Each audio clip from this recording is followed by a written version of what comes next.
The moment my mom said it, the room tilted just a little. She didn't raise her voice. She didn't even look angry.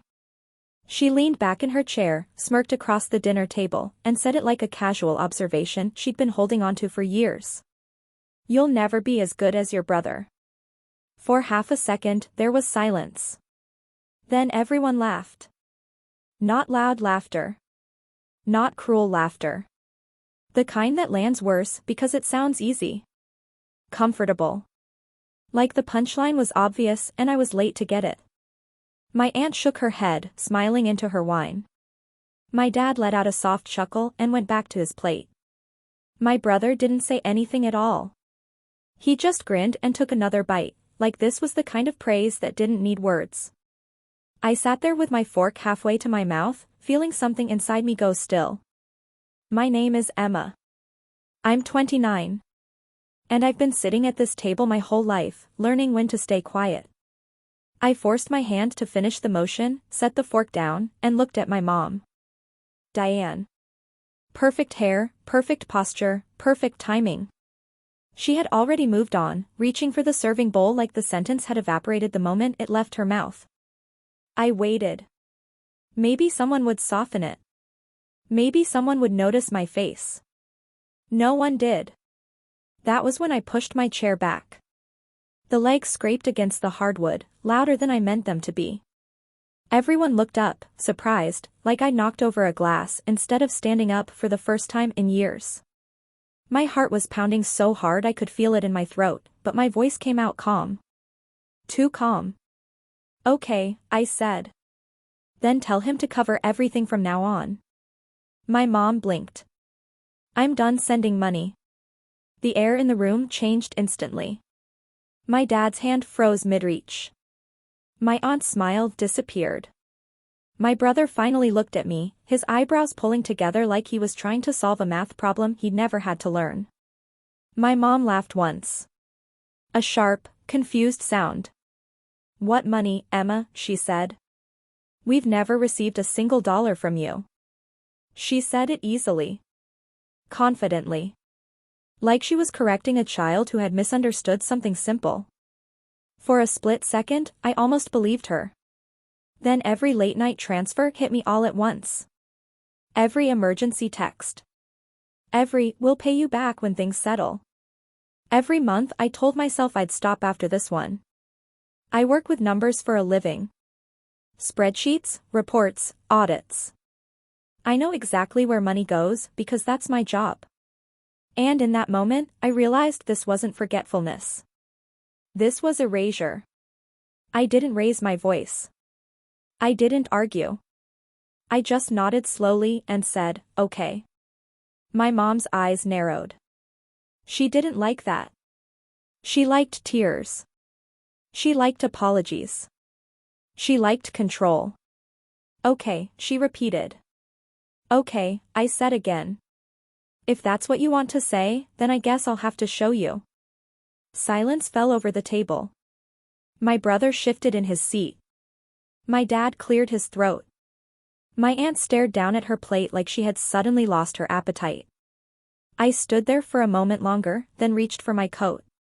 "I'll bring everything next time," I said. "Every transfer. Every note. Every little favor." My mom scoffed, but her smile didn't reach her eyes. "Don't be dramatic," she said. "You always do this." I didn't respond. I walked out into the cold Tacoma night with my heart still racing and my hands shaking, but my mind was clearer than it had been in years. Because the truth was, the receipts already existed.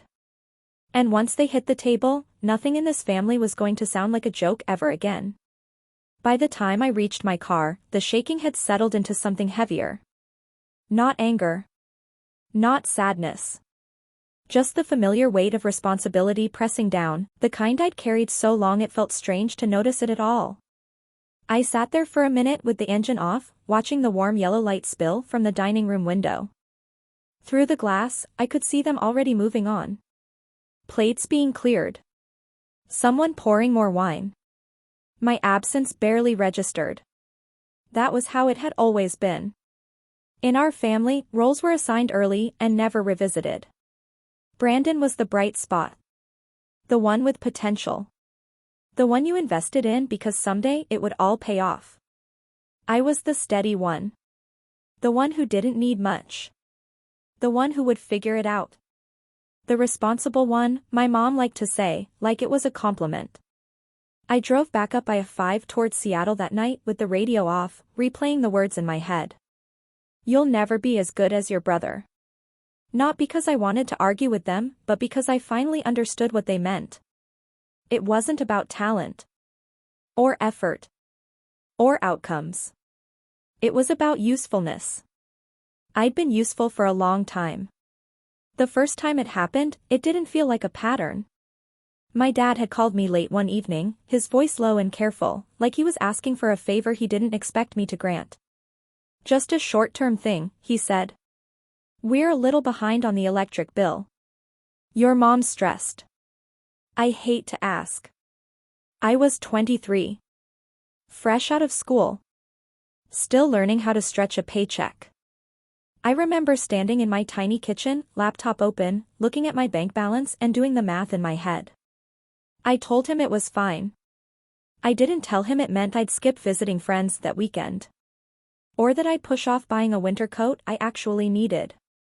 Those details felt unnecessary. A few days later, my mom texted a heart emoji and said, "Thank you, honey. We'll make it up to you." They never did. Not because they couldn't. Because they didn't have to. Over time, the requests stopped sounding like requests. They became updates. Water heater went out. Insurance jumped this month. Brandon's card got declined again. Always followed by silence. Always followed by the assumption that I'd already understood what needed to be done. And I did. Because that's what the responsible one does. She anticipates. She absorbs. She fills the gaps without being asked and without being thanked. At Sunday dinners, my brother talked about his plans. New ideas. New opportunities. My parents nodded, encouraged, dreamed out loud with him. No one asked how I was doing. They didn't need to. In their minds, I was fine by default. That night, as the city lights of Seattle came into view, I realized something I hadn't let myself admit before. They didn't laugh at the table because my mom's comment was a joke. They laughed because, to them, it was true. And that truth had been built quietly, transfer by transfer, over years I'd spent making sure everything else stayed standing. What they didn't know, what they couldn't have known, was that while I'd been sending money, I'd also been keeping records. Not out of spite. Not even out of suspicion. At first, it was just habit. But habits have a way of becoming evidence. And whether they believed it or not, the numbers were already telling a story none of them were ready to hear. The thing about money is that it teaches you patterns if you're willing to look. I didn't start tracking my family's expenses because I didn't trust them. I started because I trusted myself. Numbers make sense to me in a way people don't. They don't get defensive. They don't rewrite conversations. They just sit there and add up. After that first electric bill, I told myself I'd stop. That it was a one-time thing. That next month would be better. Next month never was. It was always something small enough to feel unreasonable to refuse. A copay here. A late fee there. Just until your dad's hours pick back up. Just until Brandon gets his feet under him. Brandon was always about to get his feet under him. I remember one afternoon sitting at my desk at work, my inbox open on one screen and a message from my mom on the other. Can you spot us $600? Just for a week. I stared at the number longer than I needed to. $600 wasn't nothing, but it wasn't catastrophic either. I transferred it between meetings, didn't even stand up from my chair. That week passed. Then another. No mention of it. No repayment. No acknowledgement. At Sunday dinner, my mom served roast chicken and talked about a new place she and my dad had tried for brunch. My brother complained about how expensive gas had gotten. I ate quietly and reminded myself that families help each other. What I didn't say out loud was that help was starting to feel one-directional. By 25, the transfers had become predictable enough that I could almost forecast them. Winter meant heating bills. Summer meant car trouble. Fall meant tuition payments for something Brandon had decided to try and then abandon. Each time, I hesitated for less time than the last. I told myself I was lucky to have a steady job. I told myself this was temporary. I told myself I was choosing this. But choice gets blurry when expectations settle in. The first time I noticed something was wrong wasn't during a crisis. It was during a normal month. I was reviewing my own budget, trimming things the way I always did, when I realized how much of my income was already spoken for. Utilities that weren't mine. Phone plans I didn't use. Insurance policies in names that weren't on my door. I pulled up my bank history and scrolled back farther than I ever had before. There it was. A timeline. Not of emergencies, but of reliance. The realization didn't make me angry, it made me quiet. That was when I started labeling everything clearly. Dates. Amounts. Notes. Not because I planned to confront anyone, but because I needed to see the truth without the noise around it. And the truth was simple. If I stopped sending money, their lifestyle would change immediately. Mine already had. I drove down to Tacoma that weekend with a container of cookies in the back seat and the familiar knot in my stomach. My dad needed help setting up a new account online. My mom wanted my opinion on a kitchen upgrade. Brandon wasn't there, but his presence filled the room anyway, in the way everything was always arranged around him. As I sat at the dining table walking my dad through passwords and security questions, I watched my mom move comfortably through a house I helped keep running. She didn't look like someone barely getting by. She looked like someone who had gotten very good at not looking back. When I left that night, she hugged me quickly and said, "I don't know what we'd do without you." I didn't answer. Because somewhere between the first transfer and the last laugh at that dinner table, I had realized something else. They didn't see my help as generosity. They saw it as part of who I was. And people don't thank you for being what they expect. Once something becomes expected, it stops being visible. That's what happened to me. I didn't announce when I sent money. I didn't follow up. I didn't remind anyone. The transfers went through quietly, like background noise, the same way I'd learned to move through that family. Useful, present, and largely unnoticed. At some point, my parents stopped saying thank you altogether. Instead, they narrated their problems out loud in my direction, trusting I'd hear the cue. My mom had a way of doing it casually, as if she were just thinking to herself. The electric company raised rates again, she'd say while chopping vegetables. Insurance is ridiculous these days, she'd sigh, folding laundry. She never asked directly anymore. I would nod, make a mental note, and handle it later. Brandon, on the other hand, asked with confidence. He didn't pretend it was temporary. He didn't pretend it was inconvenient. "Hey, Lex," he'd text. "Card got declined. Can you float me till Friday?" Friday never came with a repayment. At family gatherings, he talked about his plans like they were already successes. A business idea here. A certification there. My parents listened like proud investors, hanging on every word. I listened too, but with a different awareness. I knew which ideas were being subsidized by my quiet decisions. There were moments when I almost said something. Little windows where the truth sat right at the surface. Like the time my mom complained about how stressed she was managing the household, how hard it was to keep everything together, and I realized she was describing a system I'd been funding for years without being part of. Or the time my dad joked that I was basically our safety net, and everyone laughed again. That laugh. It always landed the same way. I started pulling back in small, invisible ways. I said no to things that cost money for me. I skipped trips. I stopped upgrading my apartment. I told myself it was discipline, not sacrifice. But discipline doesn't usually come with resentment. I remember standing in line at a grocery store, debating whether to put back a few items, when my phone buzzed with a notification from my bank. A payment I'd set up months earlier had gone through. I paid. I always paid.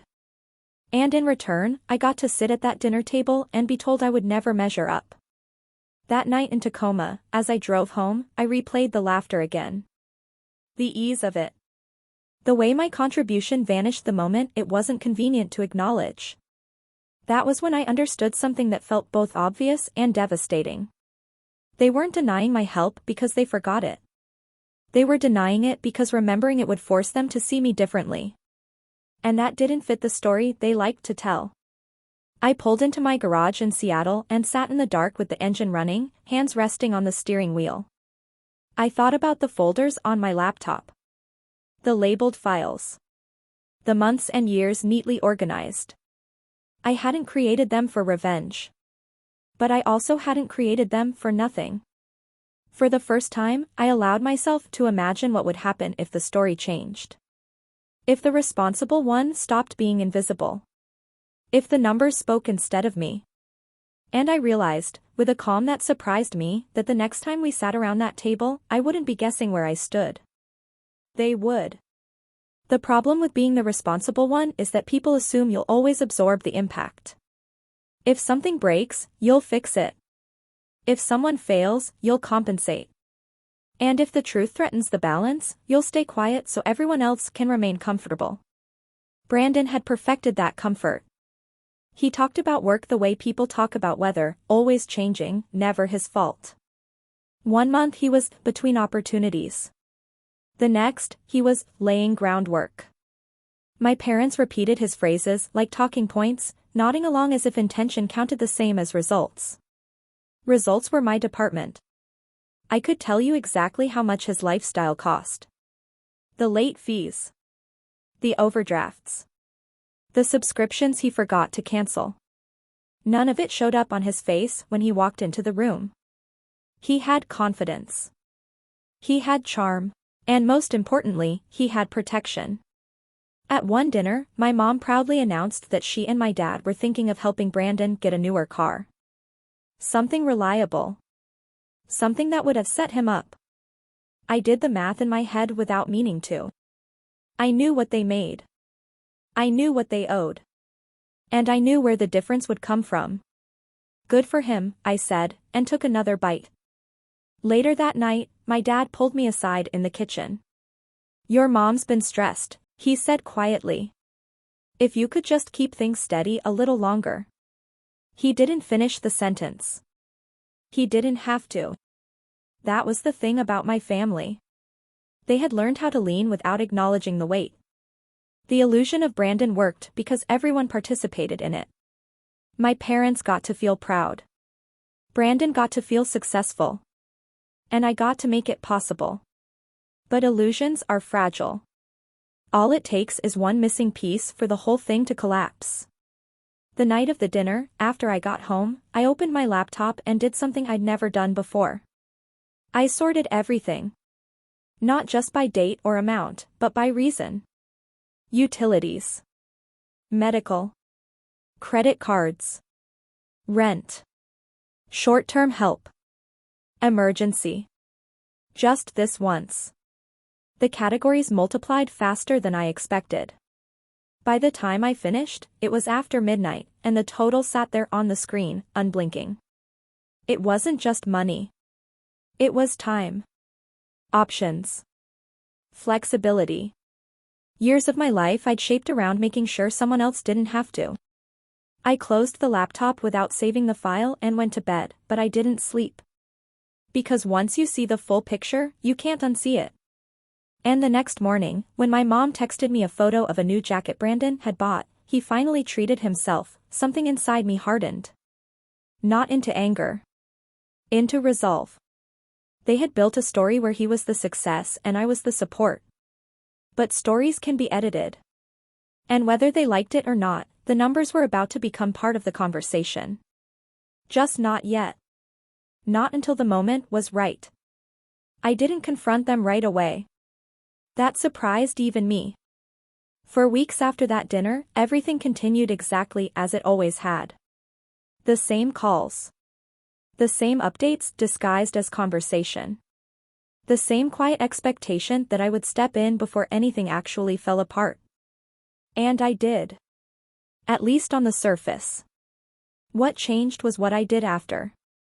Every time money left my account, I documented it. Screenshots.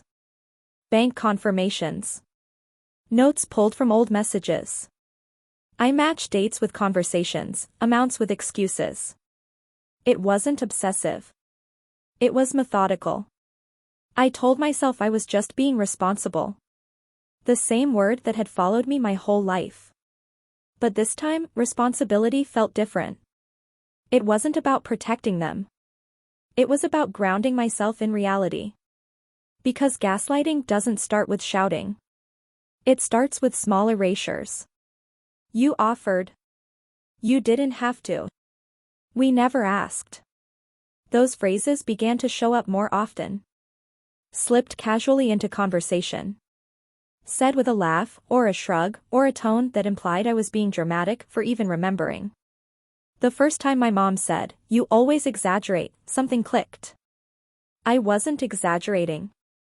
I was remembering. And remembering was becoming inconvenient.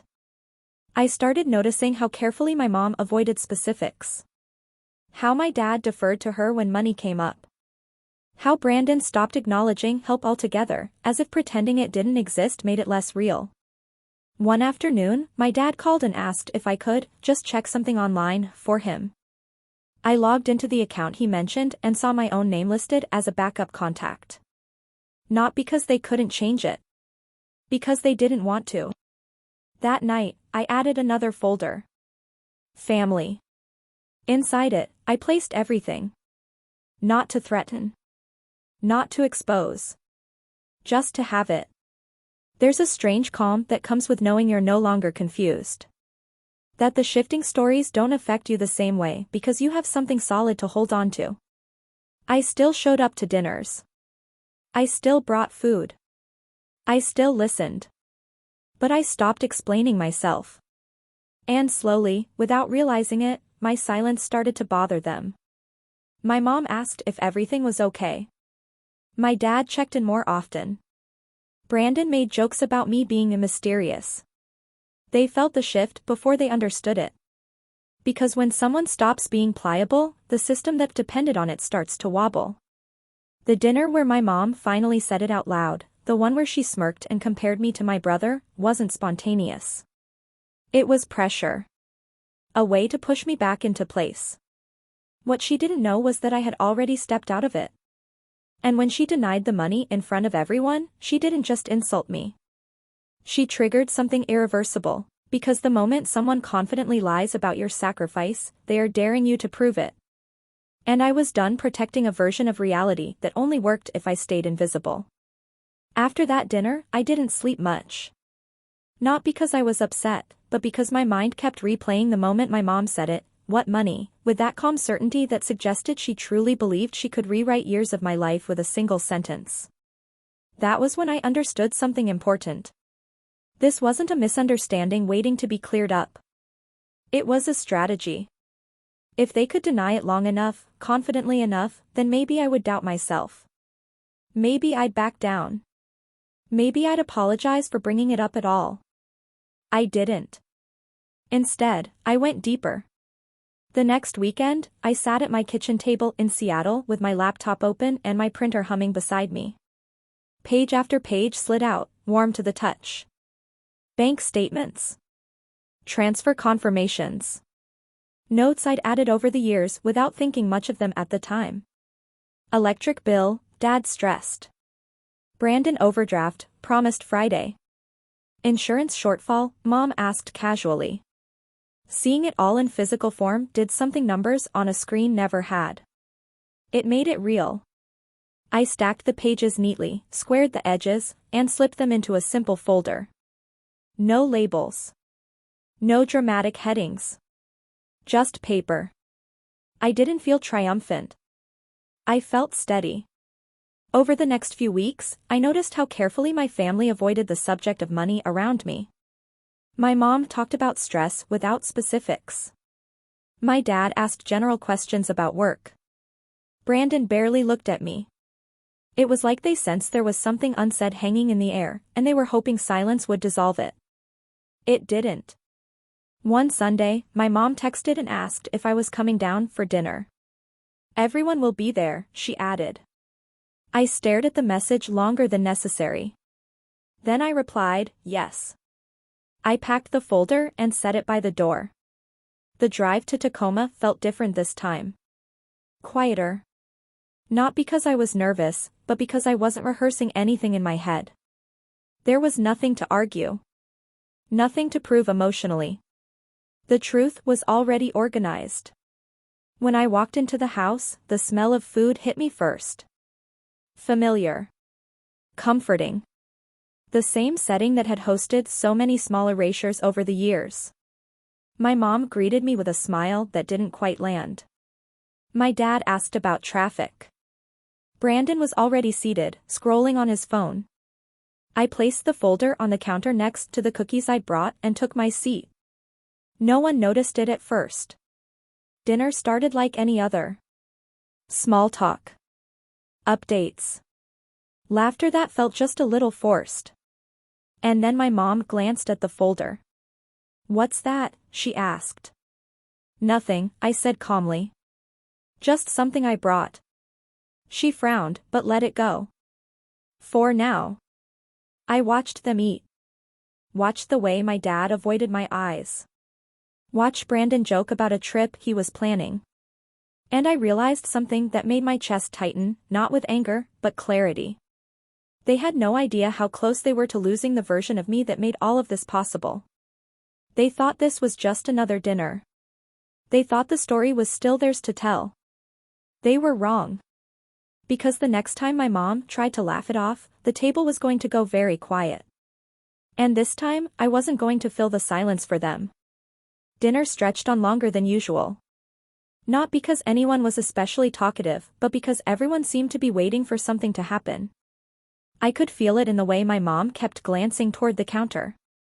In the way my dad's fork hovered over his plate a second too long before every bite. In the way Brandon's jokes fell flat and weren't picked up like they usually were. The folder sat there, perfectly still. After dessert, my mom finally couldn't stand it anymore. "So," she said, forcing a light tone as she gathered plates, "what did you bring that's so important?" I met her eyes. "You asked me a question last time we were here." She froze. My dad looked up. My aunt, who had joined us again, shifted in her chair. "What question?" my mom said. I didn't raise my voice. I didn't even lean forward. "You asked what money," I said. "You said you'd never received any." The room went quiet in a way that felt different from before. Not awkward. Alert. My mom waved a hand. "Oh, that. Emma, you're still on that? We've been over this." "We haven't," I said. She laughed softly, but it sounded strained. "You always exaggerate these things. You help sometimes, sure, but that's what family does." "That's not what you said," I replied. Brandon shifted in his chair. "Why are we doing this now?" he muttered. "It's just dinner." My dad cleared his throat. "Let's not turn this into something." I stood up. Not abruptly. Not dramatically. Just enough to reach the counter. I picked up the folder and brought it back to the table, setting it down in the center like I was placing a serving dish. "This," I said, "is what you said never happened." No one spoke. My mom stared at it, her smile gone now. "What is that supposed to be?" "Receipts," I said. "Every transfer. Every payment. Every time I was told it was temporary." She scoffed, but her eyes didn't leave the folder. "You can't be serious." I opened it. The sound of paper was louder than it should have been. I slid the first page out and turned it so they could see. A bank logo. A date. An amount. My mom's face changed before she even finished reading the first line. It wasn't panic. It was recognition. She swallowed and looked up at me, her mouth opening like she was about to say something sharp, something dismissive. Then she saw the second page. And the third. The room stayed silent. No shouting. No arguing. Just the quiet sound of pages being turned and the slow unraveling of a story they'd been very comfortable living in. My dad leaned forward, adjusting his glasses. Brandon stopped moving entirely. My aunt pressed her lips together. My mom's hand trembled as she reached for the stack. This can't be right, she said, but her voice lacked conviction. It is, I said gently. I checked. The lie didn't survive the paper. And as the color drained from my mom's face, I realized something that sent a strange calm through me. They weren't angry yet. They were scared. Because for the first time, the version of reality that protected them was gone. And there were still a lot of pages left to turn. No one spoke for a long time. The only sound in the room was the soft slide of paper as my mom turned another page. Then another. Each one landed heavier than the last, not because of the amounts, but because of the dates. Years. She had always framed my help as occasional. A favor here and there. Something small enough to dismiss. But the pages didn't argue. They lined themselves up and told the truth quietly. My dad leaned closer, his chair scraping against the floor. He adjusted his glasses again, slower this time, and read over her shoulder. Emma, he said finally, his voice lower than I'd ever heard it. I didn't realize it was this much. I nodded. That's because you didn't have to. That landed. Brandon laughed once, sharp and uncomfortable. Okay, this is getting dramatic. You chose to help. No one forced you. I turned to him. Not with anger. With curiosity. You really think this was optional? I asked. He opened his mouth, then closed it again. His eyes flicked to my mom. She straightened her spine, defensive instinct kicking in. You're acting like we exploited you, she said. That's not fair. We're family. I agree, I said. Family doesn't pretend this never happened. Her lips pressed into a thin line. You kept records like this behind our backs? I kept records of my own money, I replied. That's not behind your back. That's called awareness. The word seemed to irritate her more than any accusation could have. My aunt cleared her throat softly. Diane, it's all here. My mom shot her a look, then returned her gaze to the table. Her confidence had vanished now, replaced by calculation. I could see her mind working, trying to find a way to regain control. You make it sound like we owe you something, she said carefully. I don't want anything, I said. I just won't be erased. My dad leaned back in his chair, exhaling slowly. He looked older in that moment. Smaller. We've been relying on you more than I realized, he admitted. Brandon scoffed. So what, you're just going to abandon us now? The word hung there. Abandon. I thought of all the nights I'd gone without, all the choices I'd delayed, all the ways I'd shaped my life around making sure theirs didn't wobble. I already supported you, I said. For years. Quietly. My mom snapped the folder shut and pushed it away from her like it burned. This is unfair, she said. You're doing this to make us feel guilty. I didn't reach for the folder again. I didn't bring this to make you feel anything, I said. I brought it because you said it never happened. Silence filled the space again, heavier this time. The truth had done its job. It didn't shout. It didn't accuse. It just sat there, undeniable.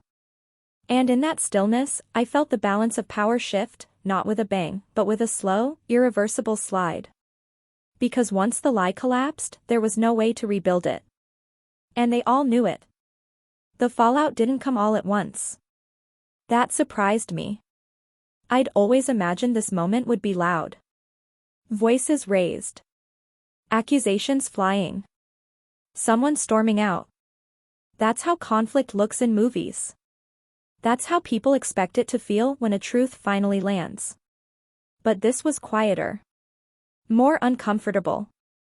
My dad was the first one to really break. He didn't shout or defend himself. He just stared at the closed folder like it had rearranged something inside his head. All this time, he said slowly, "We thought we were managing." I didn't respond. Because managing implies control. And what they'd been doing was leaning, carefully, constantly, on something they assumed would never move. My mom crossed her arms. "So what is this?" she asked. "A bill? An invoice?" "No," I said. "It's a line." Brandon laughed again, but there was no confidence left in it. "You can't just decide to redraw everything because you're mad." "I'm not mad," I said. "I'm done." The simplicity of it seemed to bother him more than anger would have. My mom stood up and began clearing the table with unnecessary force. Plates clinked. Chairs scraped. "So you're just going to walk away?" she snapped. "After everything we've done for you?" I watched her stack dishes, the same hands that had signed off on a version of reality where my support didn't exist. "What you've done for me," I said evenly, "doesn't disappear because I stopped doing this for you." She froze. My dad rubbed his face with both hands. "We'll have to adjust," he said quietly. That was the first honest thing anyone had said all night. Adjust. It meant selling things.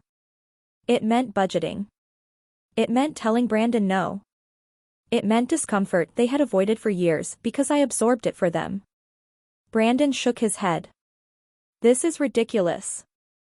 She's bluffing." I met his eyes. I already canceled the automatic transfers. That landed harder than anything else. My mom spun around.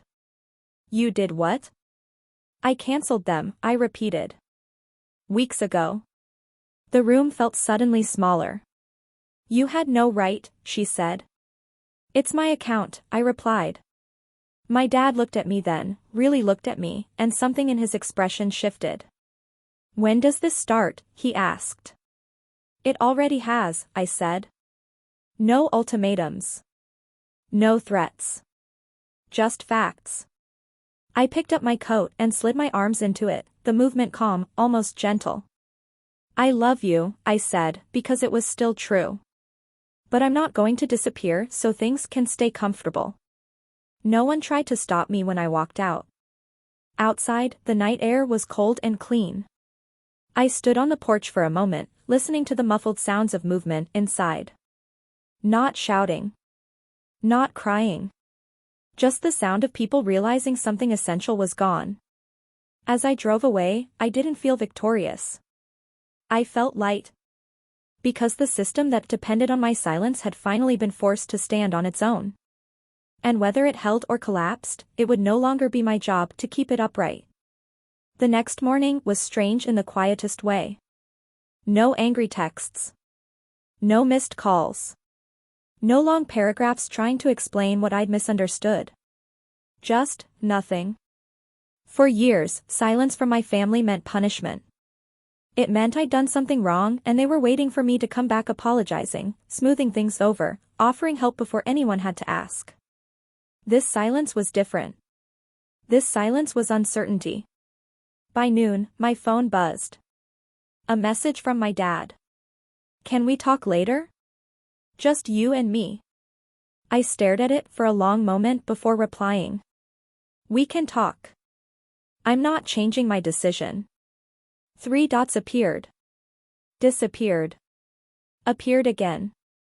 I know. That alone told me everything had shifted. We met 2 days later at a quiet coffee shop halfway between our places. Neutral ground. No home advantage. No kitchen table where I was always the kid. He looked older than I remembered. Not physically, emotionally. Like someone who just realized how long they'd been avoiding the math. "I didn't know it was that much," he said after we sat down. I didn't pull out the folder. I didn't need to anymore. You didn't want to, I replied. He nodded slowly. Your mom handled most of it. I trusted her. That was the problem. Everyone trusted someone else to be responsible. And somehow, that someone had always ended up being me. I should have said something sooner, he said. Yes, I said. You should have. No softness. No cushioning. He sighed. Your brother's upset. I smiled faintly. I'm sure he is. He thinks you embarrassed him. I showed the truth, I corrected. If that's embarrassing, that's not on me. My dad looked down at his coffee. Things are going to be tight. I know. We may have to sell the truck. I know. He finally met my eyes. You're not going to help. It wasn't a question. No, I said. For the first time in my life, I watched him sit with the consequences instead of handing them to me.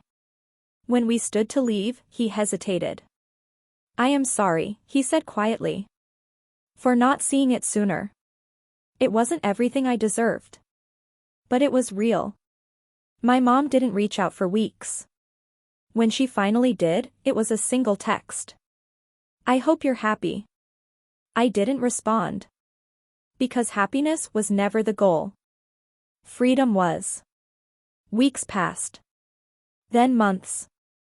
The utilities stayed in their names. Brandon figured out his own payments, or didn't. Family dinners became optional, not obligatory. When I showed up, it was because I wanted to, not because someone needed something fixed. And the strangest part? Nothing collapsed. Things changed. Comfort disappeared. Tension surfaced. But the world didn't end. The only thing that truly ended was the lie that my worth was tied to what I could quietly provide. Now, when I open my banking app, it's boring. No emergency transfers. No last-minute rescues. No guilt disguised as responsibility. Just my life. And every time I remember my mom saying, "You'll never be as good as your brother," I smile. Because I finally understand something she never did. I wasn't competing. I was carrying them. And once I put the weight down, they had no choice but to feel it themselves. I don't talk about the receipts anymore. I don't need to. They sit in a folder on my laptop, untouched, like a closed door I no longer have to stand in front of. The proof exists, but it doesn't control me. It doesn't haunt me. It did what it needed to do. It told the truth when no one else would. My relationship with my family didn't explode after that. There was no dramatic cutoff. No final shouting match. No big apology scene that tied everything up neatly. What happened was quieter. Invitations slowed down. Calls became shorter. Problems stopped being casually dropped into my lap. My brother learned very quickly what things actually cost when no one was quietly covering the difference. My parents learned how uncomfortable it is to live inside decisions you can't outsource. And me? I slept better. I stopped checking my phone with that tight feeling in my chest. I stopped budgeting around emergencies that weren't mine. I stopped shrinking myself to keep the peace. The strange thing is, once I stopped paying, once I stopped fixing, once I stopped proving my value with money, they finally saw me clearly. Not as the responsible one. Not as the backup plan. Not as the invisible support beam. Just as someone who could leave the table and take her worth with her. I still love them. That never changed. But love doesn't mean erasing yourself so other people can stay comfortable. And the next time someone laughs and says, "You'll never be as good as your brother," I won't argue. I'll just smile. Because I already know the truth. I was never trying to be better than him. I was doing something much harder. I was holding everyone up. And when I finally let go, the balance shifted, exactly where it always should have been.